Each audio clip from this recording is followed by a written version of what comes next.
আমি যে কথাটি বলেছিলাম নাজমুল ভাইকে আমি বুঝাতে সক্ষম হই নাই অথবা ব্যর্থ হয়েছি।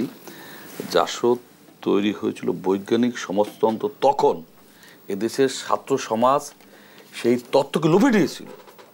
ম্যাক্সিমাম শিক্ষা প্রতিষ্ঠানে সংসদ তাদের তাদের অবস্থান অত্যন্ত শক্তিশালী ছিল, কিন্তু সাধারণ মানুষের মধ্যে ওই আদর্শ বীজ বপন করতে পারে নাই।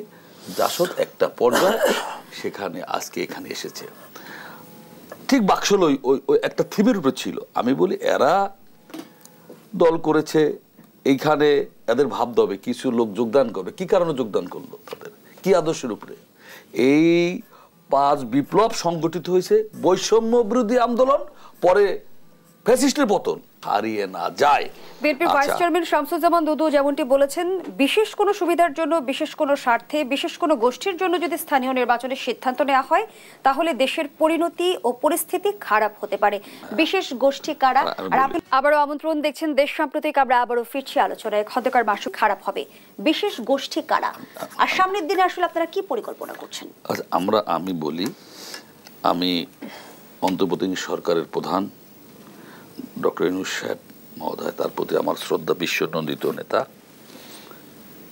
আমি অনেকবার বলেছি, একাডেমিক রেজাল্ট, রাজনীতি দেশ পরিচালনা ভিন্ন জিনিস, অভিজ্ঞতা দরকার। ওনার নেতৃত্বে যেসব উপদেষ্টারা রয়েছেন, দেশ পরিচালনা কিংবা রাজনীতি কোনো দলের কর্মী কখন ছিলেন কিনা জানা নাই। স্থানীয় সরকার নির্বাচন অনুষ্ঠান করা কিছুতে এরা পারবে না। আমি আমি আমি বলেছিলাম, এরা জানে না ইলেকশনে কেন্দ্রে প্রিজাইডিং পুলিং এজেন্টের ভূমিকা কি, রেজাল্ট শিট তৈরি করতে হয় কেমনে। 40,000 বুথ, স্থানীয় সরকার নির্বাচন 40,000 কেন্দ্র, স্থানীয় সরকার নির্বাচন আরো বেশি। এই প্রশাসন কিংবা এই অবস্থায় আদৌ সম্ভব না। স্থানীয় সরকার নির্বাচন যদি বিতর্কিত হয়, জাতীয় সংসদ নির্বাচন অবশ্যই মূল নির্বাচন থুবড়ে খেয়ে পড়বে। সম্ভব। আমাদের কি এদেশের নির্বাচন ব্যবস্থা ভেঙে গিয়েছিল, ভোট ব্যবস্থাকে ভেঙে ফেলা হয়েছিল, সেটাকে ফিরিয়ে দেওয়ার জন্য জনগণ ডিসিশন নেবে কারা রাষ্ট্র পরিচালনা করবেন। আবার বলি, একটা অনির্বাচিত সরকারের চেয়ে একটা নির্বাচিত সরকার দেশের মানুষের জন্য মঙ্গলজনক এবং সবসময় একটা শক্তিশালী। আমি আজকেও একটা উচ্চ পর্যায়ের জায়গায় ছিলাম সরকারে, বলছেন আমি বললাম আপনারা এই রোজায় অন্তত পক্ষে আইন শৃঙ্খলাটা ঠিক রাখেন। বলছে একটা নির্বাচিত সরকার না আসা পর্যন্ত এটা সম্ভব নয়। সুতরাং আমি বলেছিলাম, ডক্টর ইউনূস সাহেব উনি অত্যন্ত অভিজ্ঞতা সম্পন্ন বিশ্বনন্দিত নেতা। উনি এই দেশের মানুষের মণিকোঠায় শতাব্দীর পর থাকতে পারে এখনো। এদেশে একটা সুন্দর ক্রেডিবল সে ভালো ভালো কথা হবে। জনগণ যদি তাদের গ্রহণ করে, তারা নির্বাচিত হবে। আমি বলেছিলাম, ফ্যাসিস্টে যদি আবার জনগণ নির্বাচিত করে আপনার আমার কি?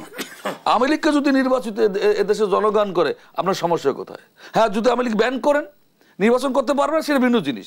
যদি করে, রাষ্ট্রের মালিককে জনগণের মালিকানা জনগণ কার কাছে দিবে সে বুঝবে, কাকে রেজিস্ট্রেশন করে দিবে সে বুঝবে, একটা ভোটের মাধ্যমেই তো। ধন্যবাদ জানাচ্ছি খন্দকার মাশরুকুর রহমান। শাহাদাত হোসেন, এবং সেক্ষেত্রে অক্টোবরের দিকে আপনার তাদের তফসিল ঘোষণা করা হবে। আমরা ওইটাই মনে করছি। বাংলাদেশের আপনার মানে চরম দুর্যোগে আপনার ছাত্র জনতার অভ্যুত্থানের আন্দোলনের যিনি ত্রাণকর্তা হিসাবে আমাদের সামনে আবির্ভূত হয়েছেন, বাংলাদেশের সেনাপ্রধান, যিনি আমাদের মানে যার প্রতি আমাদের চরম কৃতজ্ঞতা, এবং আপনার যিনি ইতিহাসের স্বর্ণাক্ষরে লিখিত থাকবেন, জেনারেল ওয়াকার, তিনিও বলেছেন ডিসেম্বরের মধ্যে নির্বাচন। আমরা এটা বিশ্বাস করতে চাই। এর ব্যতিক্রমী কোনো কিছু যদি সরকার চিন্তা করে, তাহলে সেটা মহা অন্যায় হবে, মহা পাপ হবে। সেনাপ্রধান কিন্তু রাজনৈতিক দলগুলোকেও সতর্ক বার্তা দিয়েছেন। তিনি বলেছেন, নিজেদের মধ্যে কাদা ছোড়াছুড়ি করলে দেশ ও জাতির স্বাধীনতার সার্বভৌমত্ব বিপন্ন হবে। সেটা বলেছে। আমরা নিজেদের মধ্যে কোনো কাদা ছোড়াছুড়ি করছি না। দেখুন, আমাদের কোনো রাজনৈতিক দলের পক্ষ থেকেই দাবি করা হচ্ছে না যে স্থানীয় সরকার নির্বাচন, কারণ আমরা জানি যে এই সরকারের পক্ষে স্থানীয় সরকার নির্বাচন করা সম্ভব নয়, এবং একটা জাতীয় নির্বাচনের জন্যই আমরা রক্ত দিয়েছি, প্রাণ দিয়েছি এবং আন্দোলন করেছি। এখন এখানে একজন ছাত্রদের মধ্যে থেকে একজনকে উপদেষ্টা করেছে স্থানীয় সরকার মন্ত্রণালয়ের উপদেষ্টা, তাতে করে বোঝা যাচ্ছে যে তারা মানে অতীতের মতো একটা রাজনৈতিক দলকে পৃষ্ঠপোষক করার জন্য স্থানীয় সরকারের নির্বাচন আমরা একদম আমাদের সমস্ত শক্তি দিয়ে আমরা মাঠে নামবো। আমরা যদি স্বৈরাচারী, কালনাগিনী, ফ্যাসিস্ট, মানসিক রোগী, সাইকোপ্যাথ শেখ হাসিনার বিরুদ্ধে বুক চিতিয়ে লড়াই করতে পারি, তাহলে এখানে জনগণের অধিকার প্রতিষ্ঠা করার জন্য আমরা আবার রাজপথে নামতে আমাদের কোনো দ্বিধা নেই। সুতরাং আমরা সরকারকে বলবো যে আপনারা বিপজ্জনক পথে পা দেবেন না। এমনিই আপনারা একটা বিপজ্জনক পথে আছেন। সরকারের যেসব উপদেষ্টা আছেন এগুলো একদম বিলো স্ট্যান্ডার্ডের উপদেষ্টা, দুই একজন ছাড়া। এদের মধ্যে একদম মানে রাষ্ট্র পরিচালনা কোনো রকমের কোনো যোগ্যতাই নেই। তারা রাষ্ট্রকে একদম একটা স্থবির করে দিয়েছে। আইন শৃঙ্খলা বাহিনীর চরম অবনতি, হুমকি ধামকি দিয়েও আইন শৃঙ্খলা কি কোনো উন্নতি করতে পারছে? দ্রব্যমূল্য যে সহনশীলতার পর্যায়ে আনতে পারছে? সড়কে যে বিশৃঙ্খলা, প্রতিদিন যে সড়কে মানুষের মৃত্যুবরণ করছে সেটাকে আনতে পারছে? ঘুষ দুর্নীতিমুক্ত একটা সমাজ ব্যবস্থা, সুশাসন কায়েম, এগুলোই করতে পারছে? কিছুই করতে পারছে না। সুতরাং ওনারা স্থানীয় সরকার নির্বাচন করার মতো ঝুঁকি নেবেন এটা আমি মনে করি না, বিশ্বাস করি না। যেটা যদি করতে যায় তাহলে দেশে একটা হানাহানি হয়ে যাবে এবং সেনাপ্রধানের মতো যে সতর্কবার্তা উচ্চারণ করেছেন সেই সতর্কবার্তায় দেশের স্বাধীনতা এবং সার্বভৌমত্ব ক্ষুণ্ণ হবে। আমার কাছে মনে হচ্ছে ডক্টর ইউনূস সাহেব একজন মেধাবী লোক, একজন আন্তর্জাতিক খ্যাতিসম্পন্ন লোক। উনি মিষ্টি মিষ্টি কথা বলেন, সব কিছুই বুঝেন, কথা বলেন, বুঝেন, এবং আমার মনে হয় ওনার সিদ্ধান্তটাই আপনার চূড়ান্ত। উনি যেটা বলেছেন যে ডিসেম্বরের জন্য নির্বাচন, উনি কিন্তু স্থানীয় সরকার নির্বাচনের কথা বলে নাই। এছাড়া সংস্কার কমিশন যেসব সংস্কারের কথাগুলো বলছেন যেগুলো কোনো গ্রহণযোগ্য নয়। আমরা ভোটার তালিকার মধ্যে যেটা 18 বছর যতটা রাষ্ট্রকে সংস্কার করা দরকার, নির্বাচন কমিশনকে যতটা শক্তিশালী করা দরকার, স্থানীয় পর্যায়ের প্রশাসনকে যতটা শক্তিশালী এবং নিরপেক্ষ করা দরকার, সেইটুকু কাজ করে আপনার সরকার একটা নির্বাচনের দিকে যাবে, একটা নির্বাচন হবে, একটা নির্বাচনের মাধ্যমে একটা জনগণ। অন্যদিকে আবার রাজনৈতিক অঙ্গনে আমরা শুনছি গণপরিষদের কথা, স্থানীয় সরকার নির্বাচনের কথা। জাতীয় নির্বাচনের আগে এই বিষয়গুলো সংকট বাড়াবে কিনা? না, সংকট তো তৈরি করছে। জাতীয় নির্বাচন নিয়ে জনগণের মধ্যে মিশ্র ভাবনা তৈরি হচ্ছে। যেমন ধরেন জামাত ইসলাম এই গত দুদিন আগে আমার পঞ্চগড়ে সমাবেশ করেছে, সেখানটা তার আমির বলেছেন যে আগে স্থানীয় সরকার নির্বাচন চান। আমরা যখন প্রধান উপদেষ্টার সঙ্গে দেখা করতে গেছি সেখানটাও জামাত ইসলাম একই কথা বলেছে এবং কিছু ছাত্র সংগঠনের প্রতিনিধি একই কথা বলেছে। বিষয়টা হচ্ছে যে এটা বেসিক ডেমোক্রেসির সময়, আইয়ুব খানের সময় আমরা এরকম একটা নির্বাচন আমরা দেখেছি। কারণ ওইটা উনি রাজনীতির ওনার ক্ষমতার কেন্দ্রবন্দি করেছিল ওই ইউনিয়ন পরিষদটাকে আর কি, ইউনিয়ন কাউন্সিল পরিষদ। যাই হোক, তো এখন ধরেন যে এখানটা কি ডিজাইনে আগে করতে যাচ্ছেন ওনারা স্থানীয় সরকার নির্বাচন, এটা আমাদের বোধগম্য না। প্র্যাকটিক্যালি জাতীয় সমস্যা হচ্ছে জাতীয় নির্বাচন। ফলে ন্যাচারালি এই নির্বাচনটাই করা উচিত এবং করার জন্য সামগ্রিক কার্যক্রমটা গোটা সাজানো উচিত। এক্ষেত্রে সরকার যদি ফেইল করে, উপলব্ধি করতে ফেইল করে, কারণ এমনি সরকার আইন শৃঙ্খলা ট্যাকেল করতে পারছে না। আপনি জানেন এটা অস্বাভাবিক ব্যাপার যে সরকারের কি বলে যে স্বরাষ্ট্র উপদেষ্টা 3টার সময় উনি প্রেস কনফারেন্স করতেছেন, তখন জেগে থাকা একমাত্র ক্রিমিনালরা, বাকি পাবলিক কিন্তু সব ঘুমায়, তাই না? তার ফলে এটার কি বলবেন, এটার ব্যাখ্যা কী নেবেন? আমি বলতে চাচ্ছি কথাটা যে এখানটায় স্থানীয় সরকার নির্বাচনে স্বাভাবিকভাবেই নির্বাচনে মারাত্মক দলাদলি হয় এবং মারাত্মক মারামারি হয়। আপনি দেখবেন প্রত্যেক স্থানীয় সরকার নির্বাচনের সময়। সেই ক্ষেত্রে এই ললেসনেস অবস্থায় আগে ওইটা করব, এটা কি ভাবনাটা আসে কীভাবে? যারা ভাবছেন তাদের ভিন্ন ডিজাইন আছে, যেই ভাবছেন এটা দেশের মধ্যে এটা আরও অরাজকতা তৈরি করার একটা প্রচেষ্টা হবে মাত্র। তাহলে সেক্ষেত্রে আমি মনে করি প্র্যাকটিক্যালি রাজনৈতিক দলগুলি ওনাদের দেখা যায় কবার হয়েছে পরিষ্কার মতামত দিয়েছে এটা জাতীয় সংসদ নির্বাচনের জন্য।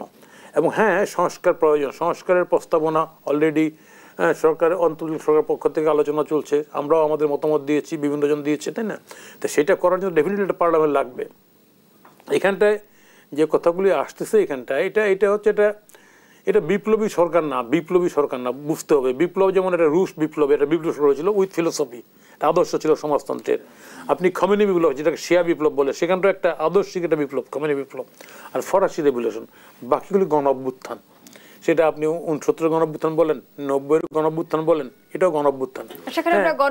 এরকম হয়নি স্বাভাবিক মিছিলে বিএনপি নারায়ণগঞ্জে, ব্রাউনবাড়িয়া, ভোলায় স্বাভাবিক মিছিল, নর্মাল মিছিল, সরকার পন্থী মিছিল, সেই মিছিল গুলি করে মেরে দিচ্ছে পয়েন্ট ব্ল্যাঙ্ক। পত্রিকা কোন পুলিশ মারছে কার সে নাম পর্যন্ত চলে আসছে, তাই না? তাহলে এই যে ঘটনাগুলি বাংলাদেশ, আমি গুম খুনের কথা বাদ দিলাম, এই প্রক্রিয়া কিন্তু কখনো ছিল না, এইভাবে করছে গত সরকার। তার ফলে এই সরকারের বিরুদ্ধে, শেখ হাসিনার বিরুদ্ধে চূড়ান্ত আন্দোলনটা ছিল। হ্যাঁ বলবেন যে হ্যাঁ, আন্দোলন একটা পর্যায়ে ফসল কাটার যখন মৌসুমটা পেকে গেছে না, তখন চূড়ান্তভাবে এই কাজটা করছে, দ্যাট স্যালুট দেম।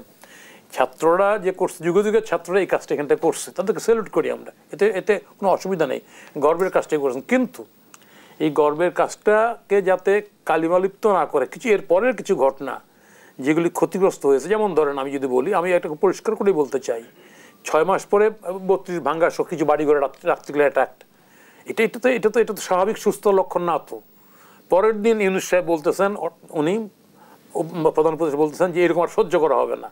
তার মানে আগেরটা সহ্য করে পরের দিন বন্ধ করতে যাচ্ছেন। মানে অ্যাজ এ হোল আমি বলতেছি সরকারের এখানটা আসলে পরিষ্কার দৃষ্টিভঙ্গি নেই, তারা জাতীয় নির্বাচনটা কীভাবে করবেন। ফলে এই যে এক পা এগিয়ে এক পা পিছিয়ে এই যে